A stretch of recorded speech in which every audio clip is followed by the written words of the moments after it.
À medida que a série Você Decide se desenrola, mergulhe nas profundezas de escolhas difíceis e momentos transformadores.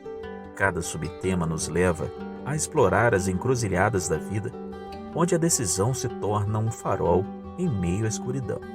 Em Decida Sair da Negação, testemunhe a jornada de quem enfrenta verdades esquecidas e aceita a realidade com bravura.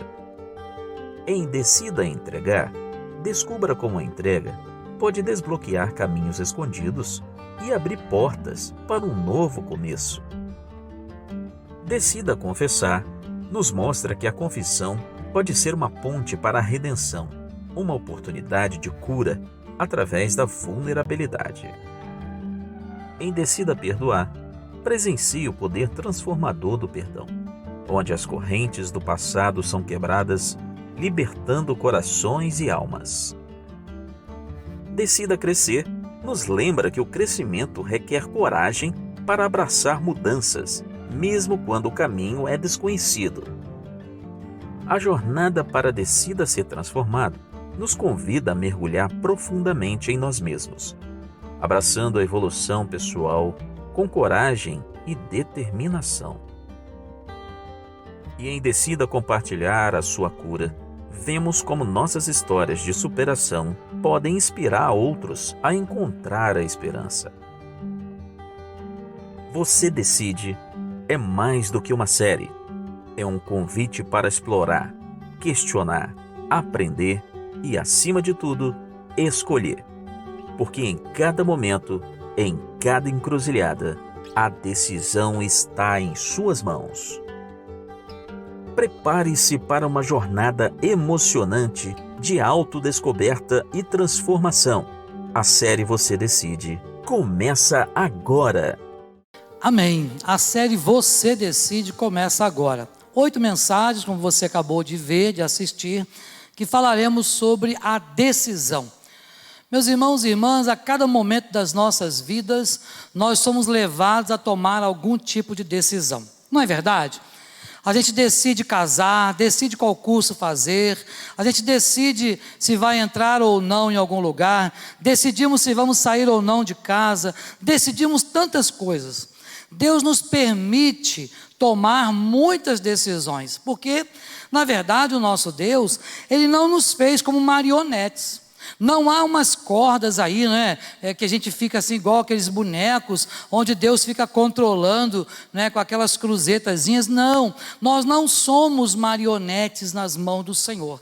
Pelo contrário, nós somos seres humanos, criados à imagem e semelhança do Senhor, mas que nós, em algum momento, sim, nós somos levados a tomar algumas decisões, e o Senhor nos permite tomar decisões. A única coisa que o Senhor fez por nós e que não depende de nós foi a salvação. Esta você recebeu de graça e é por meio da fé, não vem de vós para que ninguém se glorie. Mas as outras coisas, nós decidimos muitas coisas.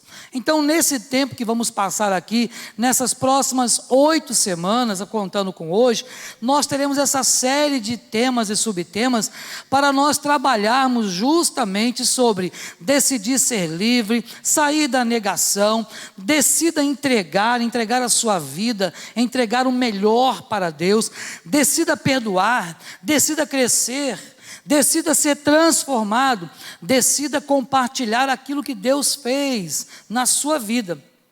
Então, nós precisamos entender de verdade, meus irmãos e irmãs, que cada jornada nossa, cada dia que você acorda, você certamente tem decisões a tomar.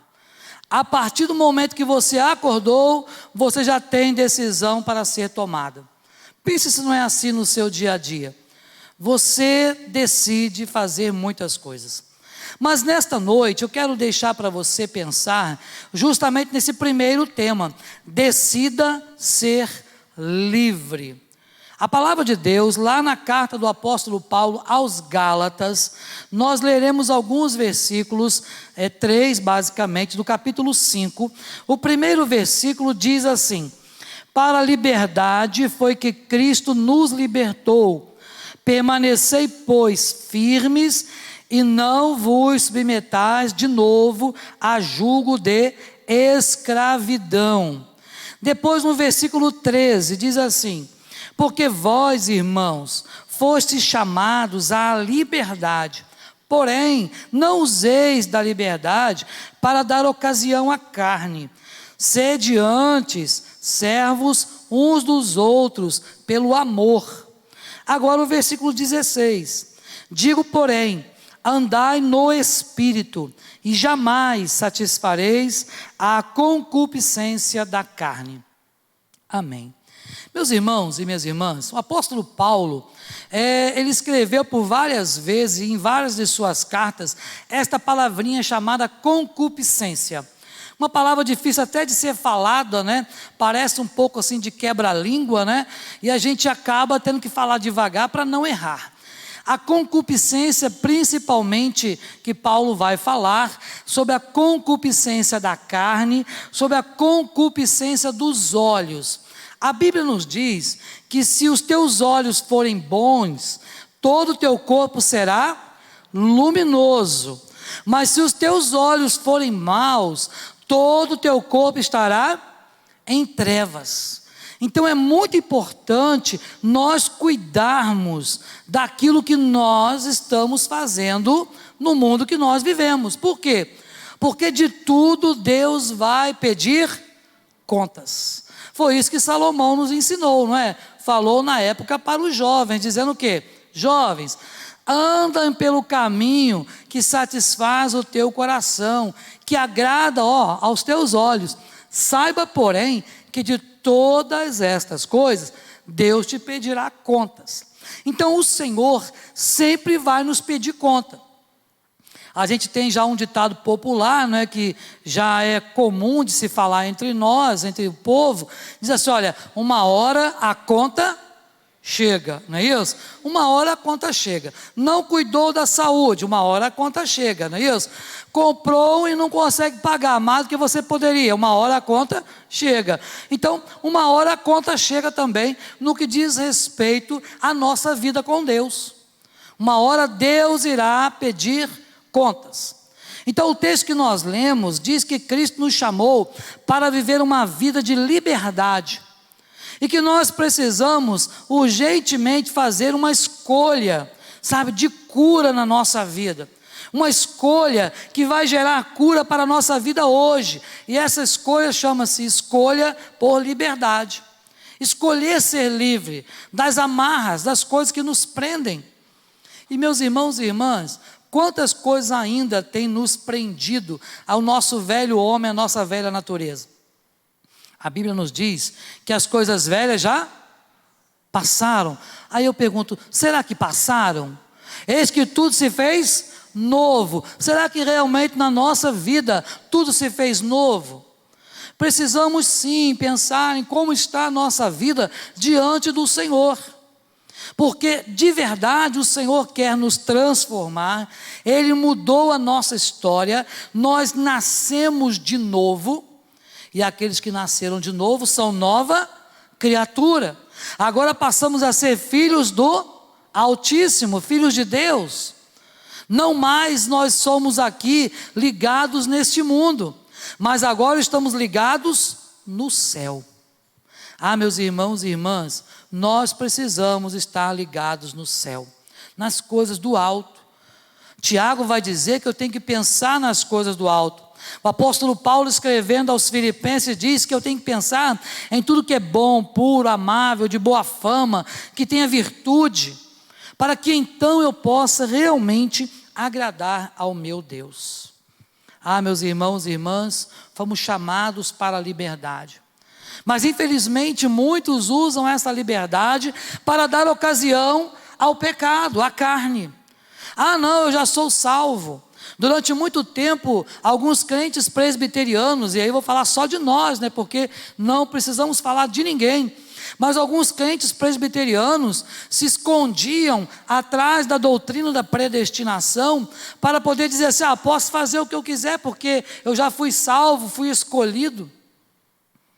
Só que este pensamento por si só, já é um pensamento de alguém que não é escolhido, que não é eleito, que não foi chamado por Deus, porque o pensamento daquele que tem Jesus como seu Salvador é um pensamento de agradar ao Pai, de fazer a vontade daquele que nos chamou das trevas para a sua maravilhosa luz. Então, se eu e você fomos chamados por Deus, um dia nós nascemos de novo. Ah, meu irmão e minha irmã, então nós fomos chamados para a liberdade. Mas que tipo de liberdade é esta? A liberdade para fazer a vontade do Pai. A Bíblia nos diz que nós fomos chamados sendo escravos, para sermos escravos de Cristo. Como assim, pastor? Fui chamado sendo escravo do pecado, para ser agora escravo de Cristo. É porque a palavra escravo na Bíblia, no Novo Testamento, ela é usada tanto para escravo, aquele escravo, né, que vivia lá nas senzalas ou que era escravizado, mas também era a mesma palavra usada para servo. E então, a palavra de Deus diz, você foi chamado sendo escravo, escravo do pecado, escravo deste mundo, para agora ser escravo, servo de Jesus. Sabe, por livre escolha, servir a Deus por vontade, por desejo do coração, para a liberdade que Cristo nos libertou. E se Cristo nos libertou, o que diz a palavra? Verdadeiramente, somos livres. Então, se você é livre, meu irmão e minha irmã, precisamos viver em liberdade. Mas para que possamos viver em liberdade, vem aqui alguns pontos que nós precisamos observar. O primeiro deles é: admita que você precisa de ajuda. Tem muita gente que acha que é autossuficiente. Tem gente que acha que não precisa de ninguém. Eu me basto, eu posso, eu faço, o que eu tenho consegui com o meu suor. É verdade, você teve que trabalhar, porque todo mundo tem que trabalhar, não é? Depois de Adão, todo mundo teve que trabalhar. O único que pôde dizer que durante um tempo da vida não trabalhou e tinha o que comer, beber, vestir e tudo mais, era Adão. Depois dele, não é? Depois a gente resolve com ele lá no céu, quando a gente chegar, não é? A gente resolve com ele, porque a gente tem que trabalhar, né, Ricardo? E bastante, né? Se quiser manter a família, se quiser comer, se quiser vestir, não é fácil, gente. A cada dia que você vai ao mercado, as coisas estão mais baratas, não é isso? É bem fácil isso, né? Então, vai na farmácia, ficou mais barato, você toma até um susto, né? Daqui um pouco vai ser até de graça, olha só que benção. Oxalá pudesse ser assim, não é? Mas não é isso que acontece. Na verdade, meus irmãos e irmãs, nós precisamos uns dos outros o tempo todo. Precisamos de ajuda o tempo todo. Olha só a palavra de Deus. Pois não menosprezou, nem repudiou o sofrimento do aflito, não escondeu dele o rosto, mas ouviu o seu grito de socorro. Salmo 22, 24. O Senhor ouve o nosso grito de socorro. O Senhor não esconde de nós o seu rosto, ao contrário, Ele nos abençoa. Mas nós precisamos de ajuda. E eu quero lembrar você um episódio muito conhecido, aquele episódio da cura de Naamã. Vocês se lembram dele? Um homem, né, importante, general, né, general de guerra, homem importante da rainha de Candace. Aquele homem, ele tinha uma doença, apesar de ser um homem importante, ele era leproso. E quando ele chegava na sua casa, que tirava aquela armadura, porque diante dos soldados, vestia a armadura, ninguém percebia. Mas quando chegava em casa, então ele tirava aquelas roupas e parte da sua pele saía naquela armadura, porque ele era leproso. Eu não sei quantos irmãos aqui conheceram alguém com hanseníase, mas eu conheci, não é? Lá em São Gonçalo, lá na região lá de Itaboraí, melhor dizendo, há um lugar que era um leprosário. Alguém conhece? Alguém já ouviu falar? Lá em Itaboraí. E naquela região ali de Venda das Pedras, né? Eu pastoreei por lá, então conheço aquela região. E lá há até hoje um local onde antigamente era um leprosário. Para os irmãos terem uma ideia, as pessoas que moram lá até hoje são descendentes daqueles que eram leprosos. Eles não pagam água nem luz naquele lugar. Interessante, né? Lá é de graça, não sei porquê, mas o Estado ainda cobre até hoje a despesa daquele lugar. Mas o fato que eu quero mostrar para você é que uma pessoa leprosa, ou com hanseníase em estágio avançado, ela começa a perder as partes periféricas. Os doutores aí, se eu errar alguma coisa, depois vocês corrigem. Então, começa a perder as partes periféricas, perder os nóbulos da orelha, perder as pontas dos dedos, e o meu sogro era uma pessoa dessa. E uma vez eu descobri isso do nada, lá na casa dele, em Cuiabá, no Mato Grosso, e eu falei para a Liliane, minha filha, o seu pai, eu acho que ele tem hanseníase, estava com as manchas no corpo, e tinha uma mancha assim, na panturrilha. Eu falei, olha, vai lá testar, pega uma agulha, enfia lá na perna dele, para ver se realmente é verdade ou se não é. E não deu outra, irmãos, porque o local fica sem sensibilidade, e ele não tratou durante muito tempo. Quando ele resolveu tratar, já estava sem unhas dos pés, sabe? Porque vai sumindo, as pontas dos dedos vai sumindo, sabe? E aquele Naamã era leproso, era um homem importante? Era um general? Era. Tinha muito dinheiro? Tinha, mas era leproso. E ele não aceitava ser ajudado por ninguém. Podia mandar, se eu posso mandar, para que eu vou querer ser ajudado? E aquele homem precisou se humilhar, precisou reconhecer que ele precisava de ajuda. E quando ele vai, porque alguém disse para ele, olha, vai lá, porque lá em Israel tem um homem de Deus que pode te curar. E ele vai lá, ele ainda foi com aquele pensamento arrogante, vou lá, o profeta vai sair, vai se ajoelhar, vai prestar continência para mim, e vai me dar lá uma poção, e eu vou beber, e vou ficar curado. E para a surpresa dele, o profeta nem o recebeu. Você se lembra? O profeta nem o recebeu. Mandou o moço dizer para ele, vai lá, Geazi, fala para ele o seguinte, manda ele mergulhar 7 vezes no Rio Jordão. Aquele homem ficou muito bravo. Quem conhece a história, já leu, aquele homem ficou bravo. Por quê? Estava acostumado com a sua arrogância, com a sua prepotência, em humilhar pessoas, em mandar. Não dependia de ninguém. Nós precisamos entender que precisamos de ajuda. Nós somos impotentes para controlar a nossa tendência de fazer coisas erradas. Irmãos, nós somos facilmente tendenciosos a fazer coisas erradas. Se Deus nos deixar só um instantinho, para onde a gente vai? Para a lama. Por quê? Porque a Bíblia diz que é mal todo o desejo do nosso coração.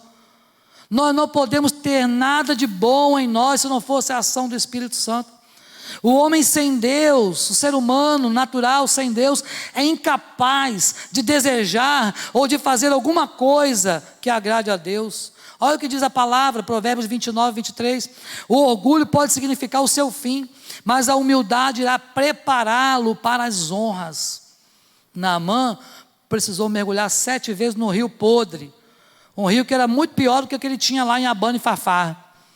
Mas ele precisou se humilhar, depender de alguém. E você?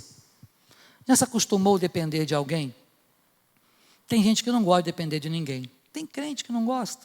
Não, eu não preciso de ninguém não. Eu gosto de viver sozinho mesmo e tal, eu me basto. Ah, meus irmãos, sabe, nós precisamos uns dos outros. Hoje é tempo de você admitir que está quebrado. Admitir que os seus segredos estão adoecendo a sua vida. Lembra de Davi? Enquanto calei os meus pecados, o que acontecia com ele? Envelheceram os meus ossos, pelos meus constantes gemidos, dia após dia. Ah, meus irmãos, precisamos colocar para fora, sabe? Os pecados muitas vezes estão nos derrubando.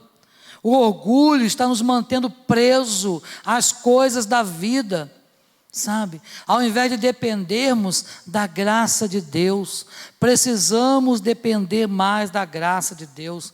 Tiago 4,6 vai dizer o quê? E Deus ainda acrescenta, eu condeno o coração orgulhoso, mas a minha graça abençoa o coração humilde. Se formos humildes, Deus nos abençoa. O Senhor dá graça para os humildes, mas o Senhor resiste aos soberbos. Imagina, Deus nos resistir, isto é, Deus vem de encontro a nós. Cuidado quando às vezes você orar, a língua portuguesa prega algumas peças em nós, né? Você falar assim, olha, Senhor, vem de encontro a mim. Eu não peço isso nunca. Porque vir de encontro é vir para chocar-se conosco. Imagina, quem sou eu, né? Agora, Senhor, vem ao meu encontro aqui, Senhor, me abençoa. Vem ao encontro das minhas necessidades, me dá a tua graça. Eu dependo do Senhor. Tem uma canção da Ana Paula Valadão, muito antiga, lá nos primeiros, né? Que fala sobre isso. Dependo de ti. Ela fala, preciso de ti. Preciso do teu perdão. Sabe, precisar de ti. Eu preciso do Senhor. E você? Será que você tem dependido de Deus? Cuidado, meu irmão e minha irmã. Que Deus possa realmente falar no seu coração, dizendo, Senhor, eu preciso, Pai, de ti. Que Deus mostre a você que você não é autossuficiente. Eu não sou. Dependo uns dos outros. E a Bíblia diz, um ao outro ajudou, e ao seu companheiro, ao seu irmão, disse o quê? Esforça-te, ser forte. Precisamos nos esforçar. Segunda coisa importante, para viver em liberdade, peça humildemente a ajuda a Deus. Não é só reconhecer que você precisa, mas é pedir ajuda. Tem muita gente que não consegue pedir ajuda. Não, ele tinha que perceber. Não, ele está vendo a minha necessidade, como é que vai? Não preciso pedir nada não. Se Pedro não tivesse gritado por socorro, andando sobre as águas, quando estava afundando, ia morrer. Mas ele gritou, Senhor, salva-me. Aqueles leprosos chegaram diante de Deus, de Jesus, longe, e gritaram, Senhor, purifica-nos. O cego de Jericó estava lá plantado à beira do caminho, e ele fazia o quê? Ficava caladinho. Ele gritava, por quê? Socorro. Pedir humildemente. Reconhecer e pedir. Duas coisas têm que andar juntas. Reconhecer que eu preciso do Senhor, que eu preciso de ajuda, mas ao mesmo tempo pedir humildemente. João 16, 24 diz o quê? Diz assim a palavra do Senhor, até agora vocês não pediram nada em meu nome. Peçam e receberão, para que a alegria de vocês seja completa. Precisamos pedir a graça de Deus na nossa vida. Precisamos pedir a ajuda do Senhor. Precisamos clamar ao Senhor. Não há nada que a presença de Deus não possa curar. Nada. Mas é preciso pedir. O próprio Senhor Jesus disse, pedi e dar-se-vos-á. Buscai e acharei. Batei e abrir-se-vos-á. Pois todo aquele que pede, recebe. Todo que pede, recebe. Mas às vezes a gente pede uma vez e fala, tá bom, o Senhor já ouviu, está de bom tamanho. Não preciso falar mais não. Não, pode pedir várias vezes. Pode insistir, não tem problema não. Deus não vai se chatear. A gente se chateia, né? A pessoa pede uma vez, pede duas, e fica assim, meu Deus do céu, já vem de novo. Não é? Mas Deus não. Deus não é assim, pelo contrário. Não é? Você pode pedir porque Ele tem bênção para nos dar. O poder da vida de Jesus, meu irmão e minha irmã, está sendo liberado na sua vida, nesta noite, para que você possa pedir e a bênção acontecer. E não estou aqui falando de bênção da prosperidade, não. Estou falando de fé, estou falando de ousadia no Espírito Santo, para que você possa adentrar o Santo do Senhor e receber aquilo que você precisa. Deus se comprometeu com a nossa necessidade. Você se lembra daquela mulher da hemorragia? 12 anos sofria de hemorragia, gente. Pode imaginar o que é isso? 12 anos. Já tinha gasto todo o seu dinheiro com médicos, remédios, poções, tudo mais. Nada estancava aquela hemorragia. Eu não sei como é que aquela mulher tinha sangue ainda, né? 12 anos. Sendo maltratada. E mais, sendo excluída da sociedade, porque era a lei da época. Mas aquela mulher colocou no seu coração, você se lembra? Se eu ao menos tocar na orla das suas vestes, eu vou ser curada. Olha a fé daquela mulher. Se eu ao menos tocar, eu não sei como é que eu vou conseguir esse negócio. A multidão estava oprimindo Jesus, lembra disso? A multidão comprimia Jesus de todos os lados, mas aquela mulher se esgueirou no meio daquela multidão. E eu não sei como, mas ela tocou na veste de Jesus. Porque quando ela tocou, Jesus, opa, quem me tocou? E os apóstolos, lembra que os apóstolos falaram, Senhor, vai brincando, né? Em outras palavras, né, parafraseando, se fosse hoje, se fosse eu falaria assim, está brincando, né, Senhor? Olha só a multidão, tu está aqui, parece que está num show da Aline Barros, e está todo mundo te apertando, e o Senhor vai perguntar, quem me tocou? Não, alguém tocou, mas tocou diferente. Alguém tocou com fé. Alguém tocou precisando de ajuda. Meu irmão e minha irmã, se você precisa de ajuda, peça, mas peça com humildade. Aquela mulher foi curada na hora. Na hora. Pode ser que aquilo que você peça para Deus hoje, Deus não vai fazer. Deus não tem obrigação nenhuma de fazer nada. Mas se nós pedirmos com um coração humilde, se nós pedirmos com fé, Jesus falou, tudo aquilo que pedides ao Pai, com fé, crendo recebereis. Pedir com fé, dom de Deus, e crer, exercício humano da fé. Com fé, crendo, você vai receber. Então a gente não recebe muitas vezes, por quê? Porque a gente pede mal. Pede sem fé, pede de qualquer maneira. Senhor, se tu quiser dar, Senhor, tudo bem. Eu aceito o que o Senhor quiser. Aí não é específico. Senhor, eu quero um carro. Aí, Senhor, mas o que o Senhor me der? Tá bom, aí ele dá lá o carro. Aí o carro que ele deu um Fusquinha 69. Mas, Senhor, peraí, não foi isso que eu pedi, não. Não é? Mas você não foi específico. Seja específico. Senhor, eu estou precisando de cura. Senhor, eu estou precisando disso. Senhor, eu preciso ver a salvação do meu familiar, da minha filha, do meu filho, da minha irmã, do meu filho, da minha irmã, do meu cunhado. Eu preciso, Senhor, eu quero ver, desejo isso. Peça para o Senhor aquilo que você tem necessidade. Na Bíblia, todos que admitiram seus fracassos e pediram humildemente a ajuda de Deus, alcançaram graça e misericórdia. Todos. O Senhor jamais despedia alguém sem abençoar esse alguém. Jesus não fazia isso.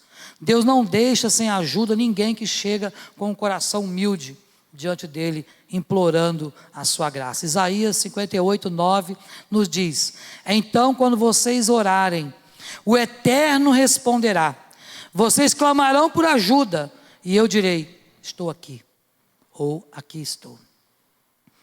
Se você clamar, Deus vai ouvir, Deus vai vir ao seu encontro, Deus vai abençoar, Deus vai fazer a vontade dele prevalecer na sua vida. Mas nesse mundo hostil que nós vivemos, observe o que diz o Salmo 18. Que mundo hostil. Clamo pelo Eterno. Grito para que Deus me socorra. Do seu palácio ele ouve a minha voz. Meu grito chega à sua presença. Uma audiência particular. Gosto muito dessa versão da NVI. Uma audiência particular. Sabia que Deus te concede audiência particular? Você entra no seu quarto, fecha a sua porta, é isso que Jesus falou? Entra, né, no teu quarto, fecha a porta, ora quem?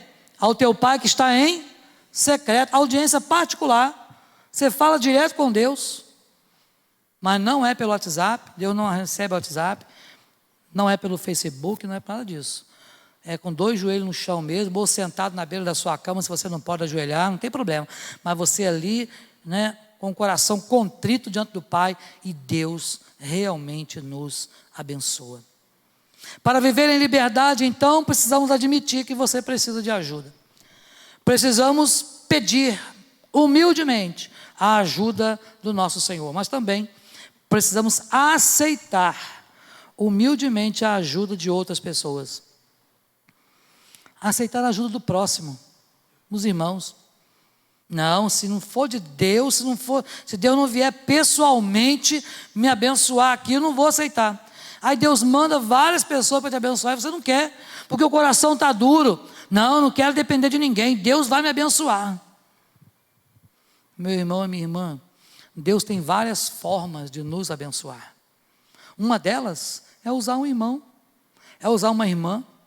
Deus tem várias formas de falar conosco. Uma delas é usar o irmão. Outra, usar situações, usar sonhos, quem sabe.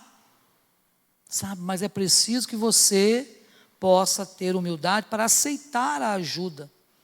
Vocês estão sofrendo? Orem, é isso que diz Tiago. Vamos ver esse texto. Olha que texto bonito. Estão sofrendo? Orem. Estão se sentindo bem? Comece a louvar, a cantar. Estão doentes? Chamamos líderes da igreja para orar por vocês e ungí-los em nome do Senhor. Façam disso uma prática comum. Que prática? Confessem seus pecados uns aos outros e orem uns pelos outros, para que vocês possam viver juntos, integrados e curados. Meus irmãos, Deus quer que nós vivamos integrados. Deus quer que nós vivamos curados. Deus quer que nós vivamos em comunhão, na coinonia. Mas quantos de nós não têm conseguido viver em comunhão com os irmãos? Quantos de nós não têm conseguido viver realmente o amor de Deus na nossa vida? Quantos de nós muitas vezes deixamos, de aceitar ajuda porque o nosso ego não deixa? Pessoas são instrumentos de Deus para a restauração da nossa vida. Tenho certeza que se fôssemos abrir aqui um parlamento para você dar um testemunho, você teria um testemunho de alguém que um dia abençoou a sua vida, que um dia foi usado pelo Senhor para abençoar você. Todos nós temos, salvo exceções, mas todos nós temos alguém que um dia, quando você precisou, estendeu a mão e te abençoou.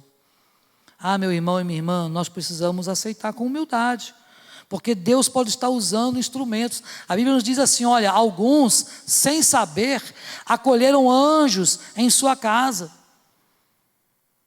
Cuidado, meu irmão e minha irmã, que às vezes Deus manda alguém te abençoar e você pede a bênção porque o coração está altivo demais para reconhecer que você pode depender também de pessoas, sabe?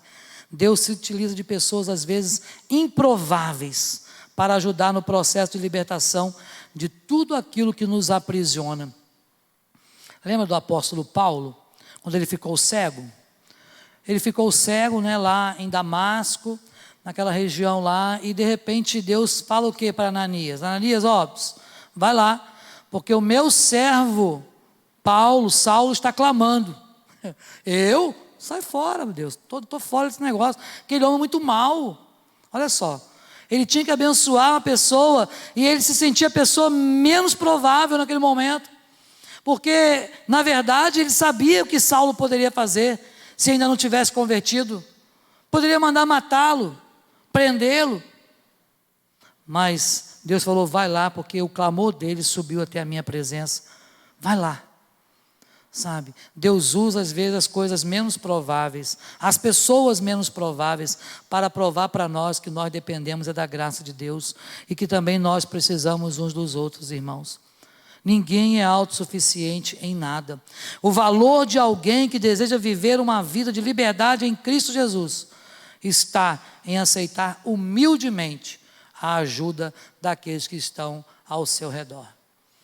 Quando o mundo cai ao nosso redor, o Senhor nos abençoa, o Senhor cuida de nós, o Senhor nos manda alguém para nos abençoar. Mas, para viver em liberdade, não basta apenas admitir que você precisa de ajuda. Não basta apenas você pedir com humildade, não basta apenas você aceitar a ajuda também de outros irmãos ou pessoas, mas também, para viver em liberdade, não podemos desistir desse processo de transformação pessoal que nós estamos passando.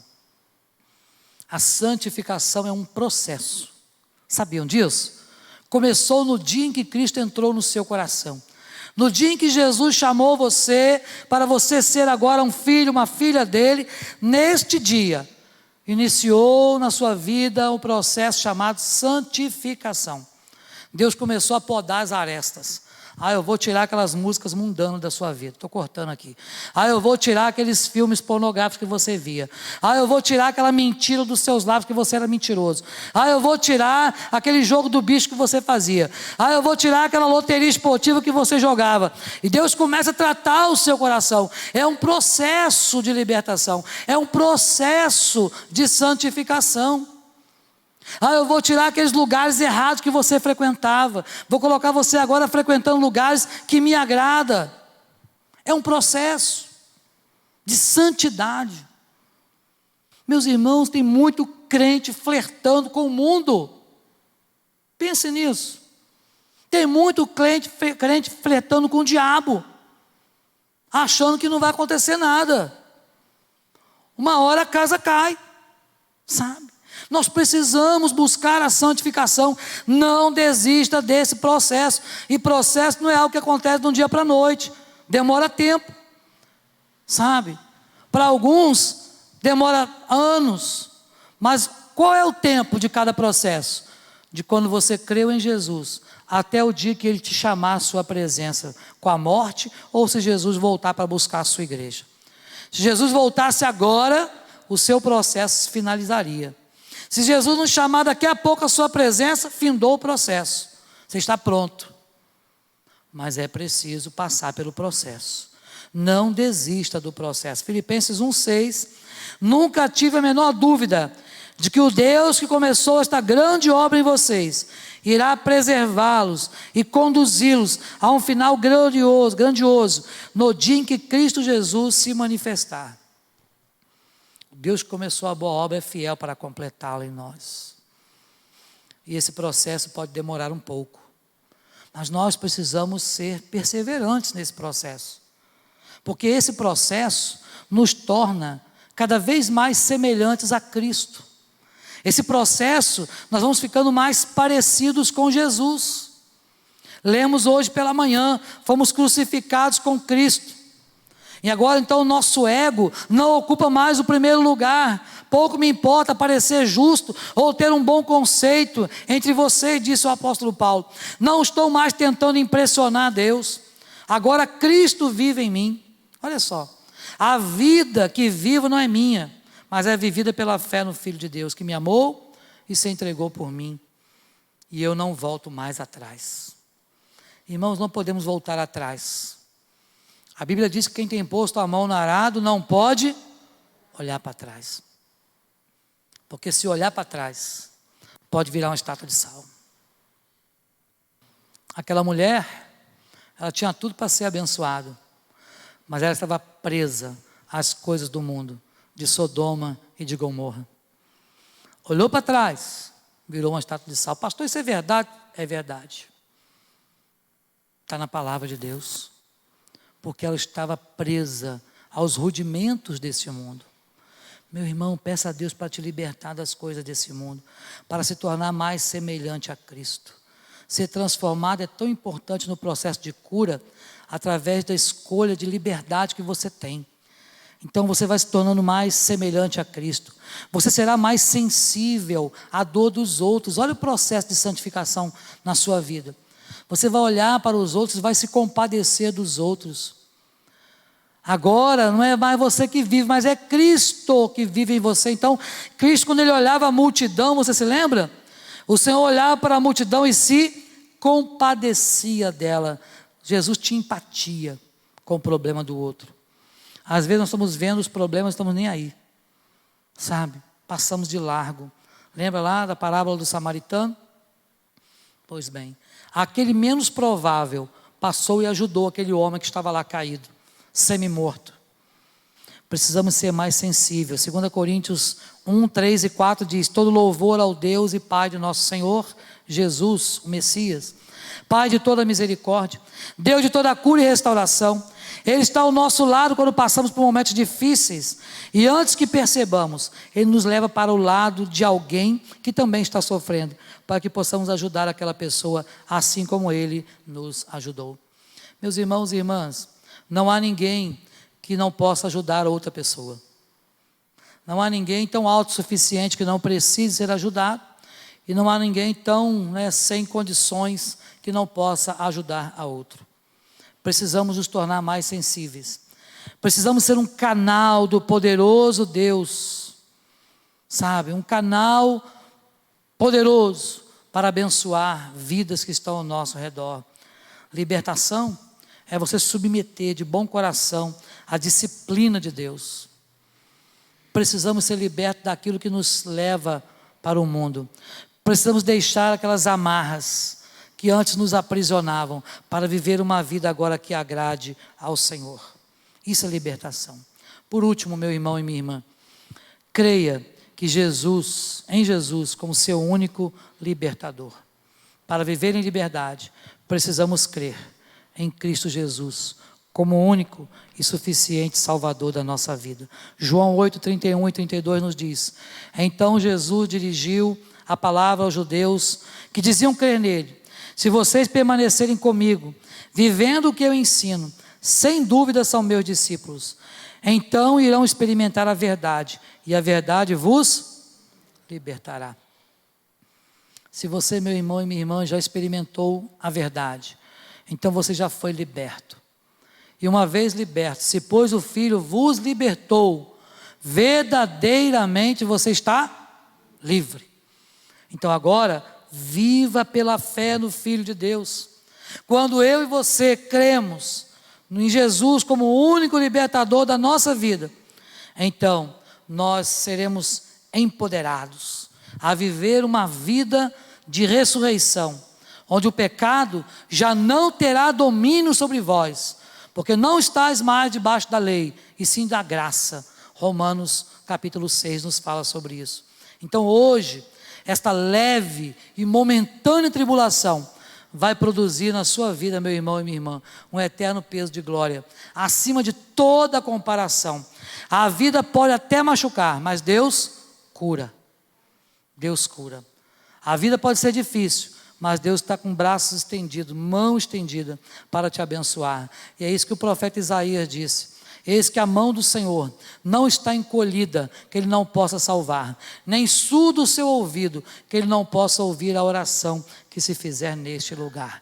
Creia que Deus está no controle da sua vida. Admita que você precisa de ajuda. Peça humildemente a ajuda primeiro de Deus. Depois, aceite a ajuda de outras pessoas. Não desista, porque é um processo, e às vezes esse processo é longo e pessoal. E creia que Jesus é o único caminho, verdade e vida. Deus te chamou, meu irmão e minha irmã, à liberdade, onde você agora será dominado pelo Espírito Santo de Deus, e assim será capaz de dizer não ao pecado, resistir ao diabo, e ele fugirá de vós. Será capaz de perdoar aquele que lhe machucou. Será capaz de vencer o luto, capaz de vencer a depressão, capaz de se livrar dos vícios, capaz de viver uma vida emocionalmente equilibrada, controlando seu estresse, seu medo, suas preocupações, sua raiva, as pressões do dia a dia, controlar os seus ressentimentos. Jogue tudo isso nas mãos do Senhor. Jesus falou: vinde a mim. Quais? Todos vós que estáis cansados, sobrecarregados. Talvez hoje, meu irmão e minha irmã, você esteja sobrecarregado. Talvez hoje você faça parte de um desses que está sobrecarregado pelo medo, pela amargura, pela falta de perdão, pelo ressentimento. Tantos sentimentos humanos e que vão nos levar para longe de Deus. Talvez você seja um desses que está aprisionado, mas saiba que foi para a liberdade que Cristo nos libertou. E se Ele já um dia te libertou, meu irmão e minha irmã, se desprenda dessas amarras, sabe? Se desprenda de tudo isso, deixe tudo isso aos pés da cruz, entregue nas mãos do Senhor, porque o Senhor no seu tempo vai te abençoar.